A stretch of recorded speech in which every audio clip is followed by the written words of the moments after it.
Nous sommes un groupe spécialisé dans l'ingénierie des fluides, la performance énergétique et la qualité environnementale des bâtiments.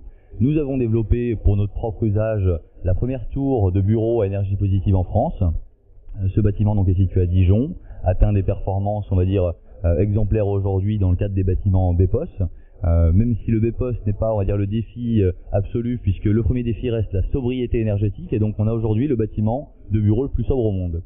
Dans ce même concept et dans la même optique de développement, on est en train de mettre au point un nouveau projet qui lui sera basé sur un principe également de tour, mais cette fois-ci sur une tour de logement. Une tour de logement à énergie positive, tout usage, donc aussi bien les 5 usages réglementaires, chauffage, climatisation, ventilation, électricité, mais également les usages spécifiques à l'utilisation du logement, comme la cuisson, comme la télévision, qui aujourd'hui représentent 70% de la facture des ménages.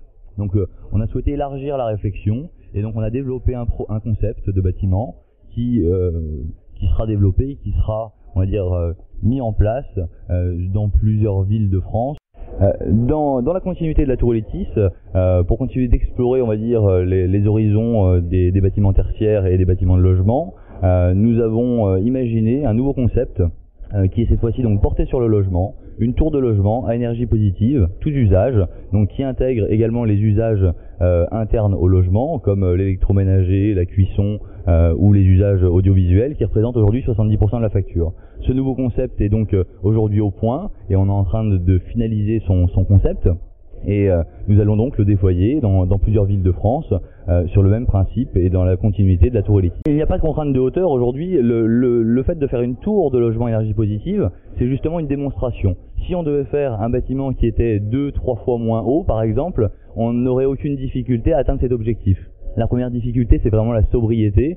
Plus le bâtiment est haut, plus il y a donc de surface sous une même surface de toiture, de surface habitable sous cette surface de toiture, et donc plus le bâtiment est haut, plus c'est difficile. Donc c'est plutôt dans l'extrême du challenge qu'on essaye de se positionner, plutôt que dans la vision de la simplicité. On n'aurait aucune difficulté, bien évidemment, à faire un bâtiment énergie positive en R+2, R+3, R+4, sachant que notre concept aujourd'hui est déployé en R+17.